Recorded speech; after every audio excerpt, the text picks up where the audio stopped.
Hi விவோஸ், இன்னைக்கு வந்து நம்ம என்ன பார்க்க போறோம்னா மக்கான் தேசரியோட பிரம பற்றி தாங்க இந்த வீடியோவில் போய் பார்க்க போகிறோம். வாங்க பார்க்கலாம். மக்கான் தேசரில் இன்னைக்கு எபிசோடில் பார்த்தீங்கன்னா விஜயும் காவேரி மொட்டை மலையில் உட்காந்து பேசிகிட்டு இருக்காங்க ரொம்ப நேரமாக. அடுத்த குமாரன் வந்து கேட்குறாரு, நான் வந்து இங்கே உட்காரலாமா அப்படின்னு சொல்லி கேட்குறாரு. அதுக்கு உடனே வந்து விஜய் சொல்கிறாரு, அட என்னப்பா உட்காருங்க வாங்க அப்படின்னு சொல்லி கையை பிடிச்சி உட்கார வைக்கிறாரு. அடுத்த குமரன் கேட்குறாரு, இல்லை நீங்கள் ரொம்ப நேரம் வந்து ரொமான்ஸாக பேசிகிட்டு இருந்தீங்களே அதான் சொல்கிறாரு.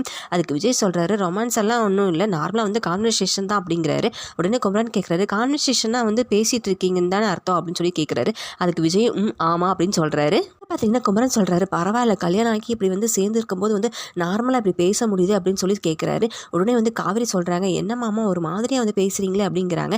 அதுக்கு குமரன் சொல்கிறாரு, உங்ககிட்ட பேசுகிறதுக்கு என்னம்மா, படுத்துறா உங்கள் அக்கா, என்னால் புரிஞ்சிக்கவே முடியல, அவளை உச்சகட்டமான மன உளைச்சலாக இருக்கேன் அப்படின்னு சொல்கிறாரு. உடனே காவேரி, ஆமாம்மா உங்களுக்கு மட்டும் இல்லை எனக்கும் அப்படி தான் பண்ணுறா அக்கா, என்கிட்டயே வந்து அப்படி தான் நடந்துக்கிறா அப்படின்னு சொல்லி சொல்கிறாங்க காவேரியும். இப்படியே இவங்க 3 பேரும் பேசிகிட்டு இருக்காங்க மாற்றி. ஸோ இதுக்கப்புறம் என்ன நடக்க போகுதுன்னு தெரியல, வெயிட் பண்ணி நம்ம அடுத்த எபிசோடில் அதை பார்க்கலாம். ஸோ இது போல் மேலும் வீடியோக்களை பார்க்க மறக்காமல் லைக் பண்ணுங்கள், சப்ஸ்கிரைப் பண்ணுங்கள். நன்றி, வணக்கம்.